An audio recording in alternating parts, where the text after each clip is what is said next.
Reel star सामान्य माणसाचा असा एक विषय आहे. कल्याणला अंबरनाथ जवळ शूट सुरू होतं आणि भर उन्हाळ्याच्या दिवशी म्हणजे उन्हाळ्यात ते शूट चालू असल्यामुळे अ, खूप तापमान असायचं.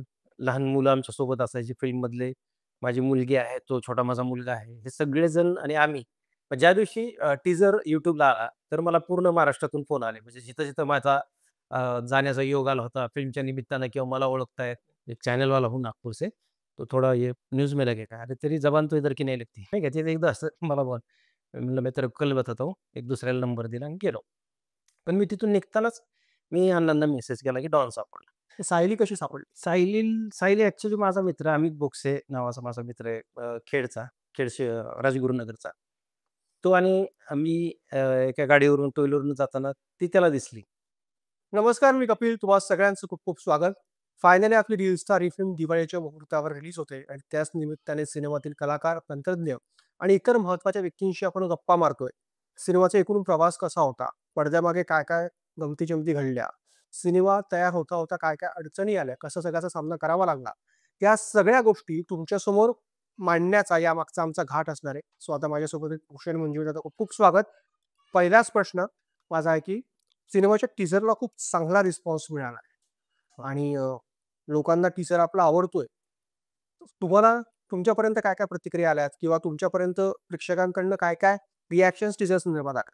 अ, खऱ्या अर्थानं उत्सुकता होती सगळ्या माझ्या मित्रांना आणि जेवढे मला लोक ओळखतात आणि मी पहिल्यांदा आयुष्यात लीड रोल करतोय फिल्ममध्ये. आजवर मी छोटी-मोठी पात्र केली आहेत. सैराट फॅन्ड्री झुंड, नाळ2 आणि कास्टिंग डायरेक्टरही होतो सैराटचा, फॅन्ड्रीचा आणि घरबंदूक बिर्याणीचा. पण म्हणजे ज्या दिवशी पहिल्यांदा मी रॉबिन सरांना आणि सिमी सरांना मुंबईत भेटलो होतो आणि मी त्यांना असं सांगितलं, की "अरे" ते म्हणाले, की "आम्ही एक मराठीमध्ये पूर्वी फिल्म केली होती, पण आम्हाला चांगला रिस्पॉन्स नाही भेटला." आणि कुठेतरी मला त्यांना एक गोष्ट सांगावीशी वाटली आणि मी ती सांगितली आणि त्यांना म्हणालो, की अ, आर्ट वगैरे असं काही नाही, पण मला वाटतं, की मी तो रोल चांगला करू शकतो आणि मी जातोय त्या कॅरेक्टरसाठी कारण की माझं दिसणं आणि माझा रंग सगळं त्या हॉकरसाठी म्हणजे जो काही भानुदास आहे फिल्ममध्ये तो एक हॉकर्स आहे आणि तो त्याचबरोबर तो रील्सही करतोय. मुळात हे सगळं डोक्यात होतं आणि आपण केलंय, आपण धाडसानं किंवा थोडं अट्टहासानं केलंय, की आपण स्वतः लीडमध्ये जाऊ. पण ज्या दिवशी खऱ्या अर्थानं टीझर येणार आहे ह्या फिल्मचा म्हणजे त्याच्या अगोदर एक थोडंसं एक 10 दिवस आधी दहीहंडीला आम्ही ज्यावेळेस ठाण्यामध्ये गेलो होतो. संकल्प प्रतिष्ठानच्या दहीहंडीला आम्ही हं. गेलो होतो.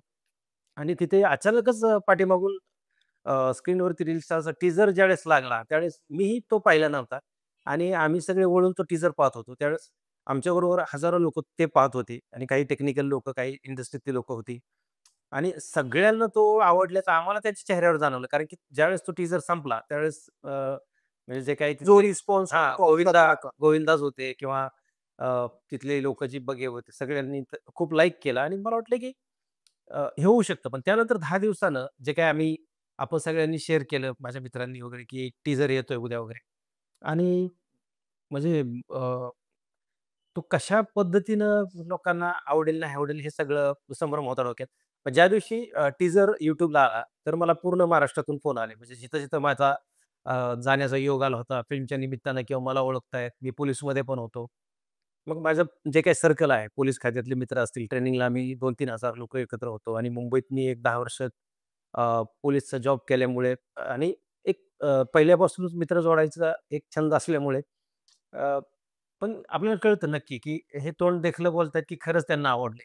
कारण की हे ज्यावेळेस लोकांची प्रतिक्रिया यायची, तर ते म्हणजे जे काही अलंकारिक शब्द असतील, त्या टीझरसाठी सगळे वापरत होते आणि म्हणजे ज्या पद्धतीनं तुम्ही समजू शकता, की जवळचे मित्र असतील ते एकदम शिवरळ पद्धतीनं सगळ्याच अर्थानं लोकं बोलत होती आणि त्याच्यावरून आपल्याला कळतं, की अरे हे तोंड देखलं नाही. म्हणजे हे आवडतंय लोकांना आणि म्हणजे मी मला असं वाटतं, की अशा पद्धतीची फाईट, अशा पद्धतीचं ॲक्शन आणि ज्या पद्धतीने हे कॅरेक्टर बिल्ट होत गेले फिल्ममध्ये प्रसाद दादा आहेत माझ्यासोबत, प्रसाद ओक, अ, मिलिंद शिंदे आहेत, आनंद महादेवन आहे, विजय पाटकर आहेत. म्हणजे इतकी लोकं होती, की हा सिनेमा करता-करता मी मुख्य भूमिकेत आहे ह्याचं तर कौतुकच होतं. पण इतकी लोकं माझ्या आजूबाजूला आहेत, की त्याच्याकडून त्यांना बघून मला शिकताही आलं, की अरे, म्हणजे सेटवर कशा पद्धतीनं वागलं पाहिजे, सेटवर कशा पद्धतीनं अ, आपण फोकस केलं पाहिजे फोकस आपल्या केला कामाला. पाहिजे. तर हे सगळं त्यातून होतं आणि निश्चितच ह्या म्हणजे जे काही आम्ही मेहनत घेतली मुंबईसारख्या ठिकाणी कल्याणला अंबरनाथ जवळ शूट सुरू होतं आणि भर उन्हाळ्याच्या दिवशी म्हणजे उन्हाळ्यात ते शूट चालू असल्यामुळे अ, खूप तापमान असायचं. लहान मुलं आमच्या सोबत असायची फिल्ममधले. माझी मुलगी आहे, तो छोटा माझा मुलगा आहे. हे सगळेजण आणि आम्ही मग कमीत कमी एक 43-44 डिग्री सेल्सियस उन्हामध्ये हीट तर खूप आहे मुंबईत तुम्हाला माहिती आहे की किती गरम होतं. अशा उन्हात आम्ही ही फिल्म सतत दुपारच्या वेळेस आम्ही शूट करायचो. तर हे सगळं आम्ही कष्ट केलेलं आहे आणि कदाचितच त्याचं हे फळ आहे आणि त्याच्या उपर सांगायची गोष्ट म्हणजे ह्या फिल्मचे जे कॅप्टन आहेत सर्वेसर्वा, ते लिखाणामध्येही त्यांनी लक्ष घातलंय. रॉबिन वर्गीस, हं. की जे ह्या फिल्मचे दिग्दर्शक आहेत आणि सिमी सर हेही म्हणजे हे डायरेक्टर डीओ म्हणून मला वाटतं मराठीत असा खूप कमी प्रयोग होतो आणि त्यात ह्या केरळच्या माणसांनी ज्यांना ही भाषाही कळत नाही हं, हं. आणि अशा लोकांनी म्हणजे मी असेल, लेखक सुधीर कुलकर्णी, आम्ही सगळ्यांनी रोहित कुलकर्णी जो फिल्मला सहाय्य करत होता दिग्दर्शक म्हणून, नंदू आचरेकर असतील. म्हणजे मराठी भाषेची जबाबदारी ही आमच्यावर होती. हं. म्हणजे डायलॉग योग्य आहेत का? कशा पद्धतीने बोलले जातात? म्हणजे अ, ते मॅच होतात का? म्हणजे सगळ्यांची भाषा आमची मॅच होती का? त्याच्या उपर ते ग्रॅमॅटिकली व्याकरण त्याचं बरोबर आहे का? हे त्यांना काही माहीत नव्हतं, ते केरळचे असल्यामुळे. पण एक रील स्टार सामान्य माणसाचा असा एक विषय आहे आणि रील्स तुम्हाला तर माहिती आहे की आजकाल खूप त्याचं वेड लागलंय हं. लोकांना. म्हणजे आपण स्वतः इतके रील्स पाहतो दिवसभर. म्हणजे एका अर्थानं ते वाईटही आहे, म्हणजे जास्त रील्स पाहणं. पण टेलिव्हिजनला पर्याय मोबाईल हातात ज्यावेळेस आला, तर मला वाटतं की व्हर्टिकल जे सीरीज आहेत, आपण ज्या आता येत आहेत आणि रील्स, तर मला वाटतं की हा कुठेतरी एक एंटरटेनमेंटचा पार्ट जो आहे, तो मोबाईलवरती शिफ्ट झालेला आहे हं, आणि त्यातून हा रील स्टार हं. नक्कीच लोकांना मनामनात भरेल सगळ्यांच्या आणि विशेषतः म्हणजे रील्स करणारा हा एक हॉकर आहे, फेरीवाला आहे आणि रील्सपासून आज कोणी वाचलं नाही. म्हणजे आज आपण त्याचा एक चांगला फायदाही असा आहे, की घराघरात आपण बघतोय की लोकं सहकुटुंब रील्स बनवतात. जुन्या काही फेमस गाण्यांवरती नाचतात. काही डायलॉग असतील, काही संवाद असतील, तर त्या बायका स्वतः अ, म्हणतायत किंवा वेगवेगळ्या पद्धतीने तुम्ही बघाल, की फॅमिली एका अर्थानं रील्समधून एकत्रही आलेली आहे. आणि परिणाम, दुष्परिणाम ह्या प्रत्येक नाण्याच्या 2 बाजू आहेत. आपण कसं घेतोय त्या माध्यमाला आणि त्यातूनच ही रील स्टार ही संकल्पना आमच्या डोक्यात आली आहे आणि भानुदास रील्स करतोय. सो फिल्ममध्ये आपण बघतोय, की म्हणजे काही गोष्टी स्पॉइलर होतील, मी आता सांगू शकत नाही तुम्हाला. पण तुम्ही नक्की बघा कारण की इतकं इंटरेस्टिंग आणि बघेबल म्हणजे ज्या मराठीत आमच्या सोलापूरमध्ये बघेबल म्हणतात, की बघायला भाग पाडू शकतो तुम्हाला आणि एंगेजिंग आहे. सगळ्यांचीच कामं अप्रतिम झालेली आहेत. प्रसाद दादा असतील, प्रसाद ओक सर असतील, कैलाश वाघमारे माझे मित्र, मिलिंद शिंदे, आनंद महादेवन, विजय पाटकर आणि अशी छोटी-मोठी बरीच मंडळी फिल्ममध्ये तुम्हाला वाटेल, की अरे हे ॲक्टिंग करतायत, की खरंच हे काहीतरी घडतंय. इतकं ते सुंदर सगळं झालेलं आहे आणि टेक्निकली आपण साउथ इंडियन जे डिरेक्टर आणि कॅमेरामन, एडिटिंग सगळं हे साऊथला झालेलं आहे कोचीनमध्ये आणि ह्या माणसानं मराठी सिनेमा केलाय आणि तो इतक्या दमदार पद्धतीने टेक्निकली इतका सुंदर शूट केलेला आहे. एडिटिंग असेल, त्याचं संकलन असेल, कॅमेरा असेल, लाइटिंग असेल, तर हे कदाचित मला वाटतं की अ, अशा पद्धतीचं असावं असं सगळ्यांना मनापासून वाटेल, यार पिक्चर शूट करतोय तर निदान तो ह्या पातळीवरती हो, हो, चांगला हो. शूट केला पाहिजे. सिनेमाचे दोघं डिरेक्टर मल्याळी आहेत. प्रोड्युसर पण मल्याळी आहेत. तर त्यांनी मराठी सिनेमा निर्मिती करणं खूप मोठी गोष्ट आहे. तर नक्कीच. तुमच्यात तो संवाद कसा व्हायचा? कोणी कोणाला अप्रोच केला या सिनेमासाठी? तुम्ही त्यांना अप्रोचेबल होतात का ते तुम्हाला अप्रोचेबल? ह्या ही फिल्म सुरू करणारा पहिला माणूस मी. ओह! ज्यावेळेस आम्ही गोरेगावमध्ये भेटलो, आपल्या मुंबई फिल्म सिटीच्या तिथे, माझी सहज ओळख झाली आणि अ, आम्ही त्यांच्या एक मध्यस्थी मित्रांनी ओळख करून दिली, "अरे, ह्यांनी अन्य नावाची फिल्म केली होती. लॉकडाऊनमध्ये ती काही अडकली आणि त्याच्यानंतर त्याचं पुढं जास्त काय असं ते प्रमोशन वगैरे करू शकले नाहीत." आणि माझ्या डोक्यात आलं, की जर आपण विचार करतो मराठी सिनेमा करायचा आणि त्यावेळी आपण विचार करत असतो, की आपल्याला साउथ इंडियन कॅमेरामन पाहिजे. तिकडची फाईट बघून आपल्याला वाटतं, अरे असा फाईट मास्टर आपल्या सिनेमाला मिळावा किंवा एडिटिंग ज्या पद्धतीचं त्यांचं एडिटिंगचं स्किल आहे, व्ही-एफ-एक्स आहे, हे सगळं मला डोक्यात होतं माझ्या कुठेतरी आणि मला ते भेटले. पण त्या क्षणी त्यांना कुठली गोष्ट ऐकवायची, काय करायचं? नुकतंच मी सुधीरनी मला एक गोष्ट सांगितली होती रिसायकल नावाची. मी ते त्यांना ऐकवता मला इम्प्रोवाइज म्हणजे सांगताच मी इम्प्रोवाइज केली, की ह्यात रजिस्टार पण आहे.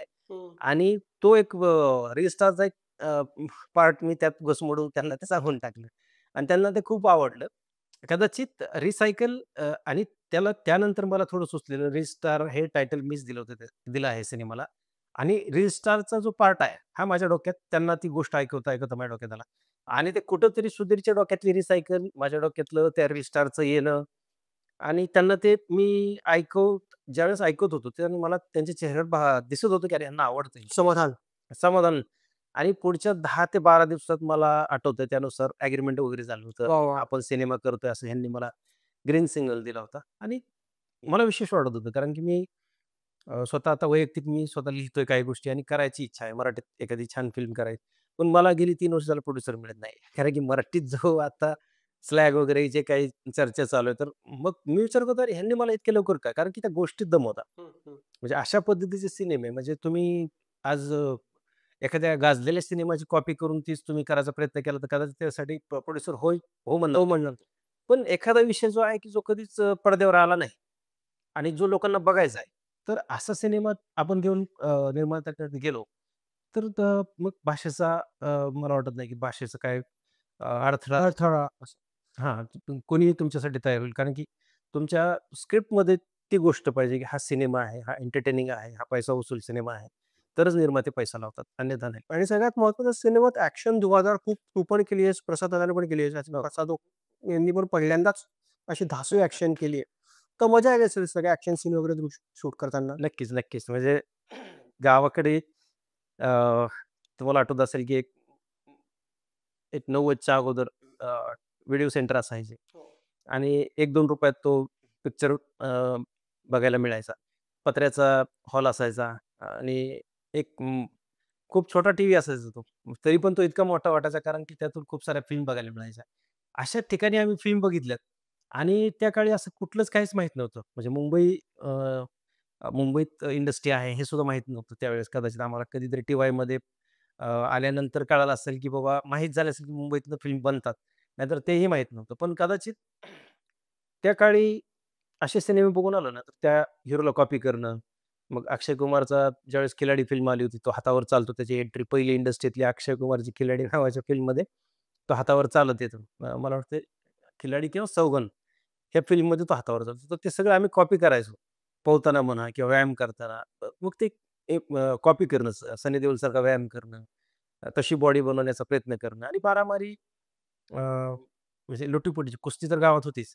पण हे जे मारामारीचं सत्र असायचं ना, तर आम्ही खऱ्या-खऱ्या फाईट करायचो मित्रांमध्ये. त्याच्यामुळं ते उपयोगी आलं आणि गावाकडून आल्यामुळे आणि तिकडं बालपण गेल्यामुळं कदाचित अ, म्हणजे आपण जे म्हणतो मॅनिफेस्ट करणं, ते कदाचित इतक्या ताकदीने केलं होतं, की पण माहीत नव्हतं, की कुठं जायचं. पण पिक्चर इतके आवडायचे. आपण ॲक्टिंग करू शकतो. अ, आपण ही सिनेमात येऊ शकतो ना, म्हणजे सैराट अण्णांमुळे नागराज अण्णांमुळे नागराज मंजुळे माझे मोठे बंधू आहेत आणि कदाचित आमचं ते सगळ्यांचंच फिल्म इंडस्ट्रीत येणं म्हणजे पिस्तुल्यानंतर मलाही कळालं, की अशी एक शॉर्ट फिल्म करता येऊ शकते. मासकॉम ह्याच्यासाठी डेप्थ ठेवलं जाण्याची गरज नाही किंवा ह्याला एक 10,00,000 ₹20,00,000 लागत नाहीत. आपल्यासारखाही सामान्य माणूस पदार्पण करू शकतो. हे अण्णांकडून आणि पिस्तुल्या, फॅन्ड्री बघून आणि मग तर मग खूपच काय म्हणतात त्याला, की मनाशी ते खूप स्ट्राँग झालं. सॉन्ग. त्याचं काँक्रीट झालं, की आपण पिक्चर करायचा किंवा ॲक्टिंग करायची आणि त्यातून ही सुरू झालेली गोष्ट आहे, की ही खरंच तुम्हाला सांगतो लय मजा आली. म्हणजे ॲक्शन करताना, मारामारी करताना आणि ते करताना खोटं-खोटं असतं. पण ते केल्यानंतर एडिटिंगमध्ये आणि व्ही-एफ-एक्समध्ये हे सगळं बघून आपल्याला वाटतं, की अरे हे इझिली करू शकतो. म्हणजे मी करू शकतो, तर जगात कुणीही करू शकतं. कारण की त्यासाठी तुम्ही ब्लॅक बेल्ट असावा. म्हणजे जॅकी चॅन ह्यांच्या फिल्म आपण ज्यावेळेस बघतो, तर ते करत असतील. वॉंग बँक वगैरे तेवढे ते फ्लेक्सिबल असतील ब्रुस ली. पण इकडं आता इतकं माध्यम आणि इतकं टेक्निकली ते चीट म्हणता येईल असं. इतकं ईझी झालंय, की ते खूप ग्रँजर आणि खूप असं खतरनाक वाटू शकतं, की आपण फाईट करतोय आणि ते इतकं सुंदर घडतंय. तू स्वतः बच्चन साहेबांचा फॅन आहेस का? कारण सिनेमात पण तू मिमिक्री त्यांची आय थिंक केली आहे. म्हणजे हे माझ्यापेक्षा माझे मोठे बंधू अण्णा हे बच्चनचे खूप मोठे फॅन होते. मी तसा फॅन म्हणजे गोविंदा मला आठवतं हो, हो, हो. खूप लहानपणापासून म्हणजे हत्या वगैरे खुदगर्ज ह्या सिनेमापासून मी गोविंदाचा खूप मोठा फॅन आहे. आणि मला असं नेहमी वाटायचं की मी त्यांच्यासारखा दिसतो. नाही का? गावाकडे असलं आपल्याला ते काय सिनेमाचं आत्ता कळतं की अरे आपल्यात फरक होता. म्हणजे जसं कळायला लागलं तसं कळायला लागलं अरे हे गोरे आहेत. कारण की नंतर आपल्याला वाटायचं आम्हाला माहितीच नव्हतं हे सगळं खोटं असतं नाही का? कलर दिला असेल, कलर वाढवला असेल अशी एक धारणा होती. पण आम्ही दिसायचो म्हणजे मिथून तर तुम्हाला माहिती आहे की इथून-तिथून मिथून गल्ली बोळात मिथून असायचा गावाकडे आणि गोविंदा, धर्मेंद्र हे ह्यातून ह्या संस्कृत. पण अमिताभ बच्चन आमच्या घरात खूप सगळे लाईक करायचे. माझे वडील खूप मोठे फॅन होते. म्हणजे कितीही मोठी क्रिकेट मॅच असली आणि चुकून जर त्यांना कळालं दूरदर्शनवर कुठेतरी बच्चनचा सिनेमा लागलाय, सेट मॅक्स वगैरे, तर मग तुम्ही भारत-पाकिस्तान असो काय असो, वडील तो रिमोट घेऊन फिल्म लावून आणि मग आई पण थोड्या वेळात विसरून जायचो कारण की समोर स्क्रीनवर बच्चन साहेब असायचे. अमिताभ बच्चन असायचे. झूमच्या वेळेस काही झालेली बच्चन साहेबांशी भेट? काही आहे आठवणीतला हो, किस्सा? हो. म्हणजे मोस्ट ऑफ असिस्ट करत असल्यामुळे आणि कास्टिंग त्यातले सगळीच पोरं जी आहेत, तुम्हाला जे नशा करणारे वगैरे त्या फिल्ममधले ॲक्चुअल पात्र दिसतात, सगळं माझं कास्टिंग. मी कास्टिंग केलंय ते. डॉन जो अंकुश गेडाम आहे, तर तो गणपती विसर्जनाच्या शेवटच्या विसर्जनाच्या मिरवणुकीत त्याचं मी कास्टिंग केलं होतं. ओह! हो. काय काय किस्सा होता मला हे सांगा ना? तो किस्सा म्हणजे असा होता, की मी सगळे कास्टिंग केलं. बाबू वगैरे हे होतं आणि डॉनचंच कास्टिंग होत नव्हतं. पण मी अण्णांना मेसेज केला, फोन केला. अण्णा म्हणाले, "मग ठीक आहे, होत नसेल तर जाऊ दे आपण महिन्यानी परत जाऊ."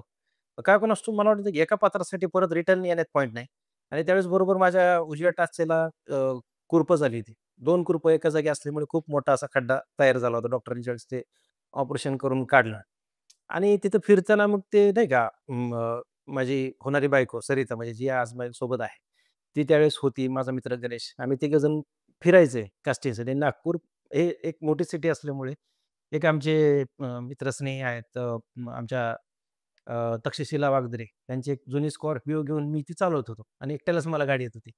तर ते टाचेखाली जवळ एवढा कापसाचा बोळा मी ठेवून ती गाडी चालवत होतो आणि मी थकून पण गेलो होतो. पण त्या रात्री त्या मिरवणुकीच्या बाजूनं पास होताना मला दिसलं, की एक पोरगा म्हणजे एकदम त्यानं असं विग घातलं होतं केसांचं, गोल विग वेस्ट नाही का असे वेस्ट इंडिज वगैरे लोकं घालतात किंवा जर्सी आणि रोनाल्डोची जर्सी होती. शॉर्ट होती आणि रोनाल्डोची जर्सी. पण तो ज्या पद्धतीने डान्स करत होता ना, मी गाडी चालवताना माझी नजर गेली. पण तो मला इतकं खतरनाक फ्लेक्सिबल वाटलं आणि मला वाटलं रबराचा माणूस आहे का? इतकी ताकद ह्याच्या अंगात नाही का ते करंट कळतं अंगातलं लगेच. मी कडेला गाडी दाबली आणि हँडीकॅम कॅमेरा घेऊन आलो. आणि शूट करताना मी लपवू शकलो नाही स्वतःला, की तुला शूट करू दे. कारण की त्यालाच कंटिन्यू शूट करायचं. आणि तो आला म्हणला, "ए, कौन है तू? क्यों शूट कर रहा है?" म्हणलं, "अरे मैं एक चैनल वाला हूँ नागपुर से, तो थोड़ा ये न्यूज़ में लगेगा." "अरे तेरी ज़बान तो इधर की नहीं लगती." नाही का, ते एकदा असं मला बोल म्हणलं, "मैं तेरे को कल बताता हूँ." एक दुसऱ्याला नंबर दिला आणि गेलो. पण मी तिथून निघतानाच मी अण्णांना मेसेज केला, की डॉन सापडला. ओह! हो. आणि अण्णांना पण म्हणजे परश्याच्या बाबतीत पण तसंच मला का कोणास ठाऊक वाटलं, ते भेटला आपल्याला तो कॅरेक्टर. कदाचित ह्यांच्यापेक्षा पण चांगले ॲक्टर असू शकले असते किंवा ह्यांच्यापेक्षा पण परश्या आणि डॉन लपलेले असतील. पण ते सापडले ते मला बेस्ट वाटले. अजून एक कॅरेक्टर तुमचे भावना भाभी म्हणजे सायलीला झूममध्ये खूप कमी संवाद होते. हो, हो. पण तरी पण तिची भावना भाभी एवढी फेमस झाली, की तिला अजूनही भावना भाभी म्हणूनच ओळखतात. ओळखतात. तर सायली कशी सापडली? सायली ॲक्चुअली माझा मित्र अमित बोक्से नावाचा माझा मित्र आहे खेडचा, राजगुरुनगरचा. तो आणि मी एका गाडीवरून टू व्हीलरवरून जाताना ती त्याला दिसली. ॲक्चुअली कास्टिंग म्हणजे एकाच वेळेस आम्ही काहीतरी ते लेडीज कॉलेज असल्यामुळं हं, त्यांचं फंक्शन होतं आणि तिथं फक्त लेडीज जाऊ शकत होत्या. हं, हं, आणि मी बघितलं मग फक्त मग तो म्हणला कोणतरी लेडीज सोबत पाहिजे आणि घाई होती. हं, म्हणलं तू जा आणि प्रियंका दुबे जी आमची कॉस्ट्यूम डिझायनर असते आटपाटला नेहमी, हं. तर ती आणि अमित गेले आणि तिला बघितलं, तिचा इंटरव्ह्यू केला. म्हणजे ते हे खरं घडलं होतं सैराटच्या वेळेस. सैराटला कास्टिंग झालं होतं तिचं. पण अशी सोफिस्टिकेटेड शुद्ध बोलणारी आर्ची आणि इतकी ती नॉर्थ साइड थोडी वाटते, दिसते. तर तसं रूप नको होतं आम्हाला, की अण्णांना कदाचित आणि ते आर्ची तिथं परफेक्ट गेली. अशा पद्धतीनं भावना व्हावी आणि म्हणजे जे कुठले कॅरेक्टर फेमस झालेत आत्तापर्यंत, तर अण्णांच्या लिखाणातच ते आहे, की ते कॅरेक्टर कोणीही केलं असतं ते तर कॅरेक्टर खूप हिट होतात म्हणजे त्यांना संवाद असो नसो, पासिंगवाला कॅरेक्टर पण त्यांचं खूप हिट होतं. ते खूप मेहनतीने करतात आणि लिखाणात दम रील असतो. स्टारचं पण तुम्हीच केलंय कास्टिंग? रील स्टारचं नाही. रील स्टारचं माझ्याकडे नव्हतंच. मी म्हणालो होतो ह्यांना, की आपण करूयात म्हणजे माझ्या प्रोडक्शन अंडर माझं जे रुमीर प्रोडक्शन आहे. हं, हं. आता रिसेंटली ओपन केलंय मी. तर त्याच्या अंडर करतो म्हणून. पण ह्याचं लोकेशन मी अंबेजोगाई किंवा माझ्या गावाकडं हो, बघणार होतो. पण मग हे त्यांना इथं ते बेटर वाटलं मुंबईजवळ इकडे अंबरनाथला. अंबरनाथ. वाह! वाह! चलो मजा आली दादा. आता गप्पा आपल्या होतच राहणार आहेत पुढचे 2 महिने. जाता-जाता दिवाळीत फायनली आपली फिल्म रिलीज होते आहे. प्रेक्षकांना काय सांगता? मी हेच सांगेन तुम्हाला, की अ, एक खूप मेहनतीचं काम असतं आमचं सिनेमा बनवणं आणि हे 2.5 ते 3 वर्षाचे हे सगळं मेहनत आहे. मेहनत आहे, कार्यक्रम आहे. म्हणजे मला हेच वाटतंय, की माझा सिनेमा निदान ह्या वर्षातला तरी सगळ्यात मोठा हिट असावा आणि कारण की असं माझ्या बोलण्यामागचं कारण असं, की हा सिनेमा आपला सामान्यांचा सिनेमा आहे. आणि पॉझिटिव्ह वाइब येते टीझरवरून. हां आणि टीझर तर तुम्ही पाहिलाच आहे. पॉझिटिव्ह वाइब्स आहेत आणि कुठेतरी म्हणजे आपल्या जगण्याच्या बाहेरचा सिनेमा असला तर आपल्याला भावत नाही. पण ते आपलं, तुमचं, माझं, आपल्या सगळ्यांचं जगणं आहे आणि खरंच तुम्ही नक्कीच तो सिनेमा थिएटरमध्ये जाऊन बघा आणि मी अ, आशा व्यक्त करतो की तुम्हाला फिल्म खूप आवडेल. तर प्लीज आणि थिएटरमध्ये जाऊन बघा आणि खूप मोठ्या प्रमाणात तुम्ही बघितल्यानंतर इतरांना सांगा. तुमच्या प्रतिसादाची आणि तुमच्या शेअरिंगची अपेक्षा करतो. त्या सिनेमाचा टीझर, ट्रेलर जे काही येईल, गाणे वगैरे तुम्हाला आवडतील, ते लाईक करा, शेअर करा आणि हे खूप साऱ्या जेन्युइन लोकांची मेहनत आहे. तर प्लीज तुम्ही कन्सिडर करा. चलो thank you so much Bhushan आणि खूप खूप शुभेच्छा रील स्टारसाठी. Thank you.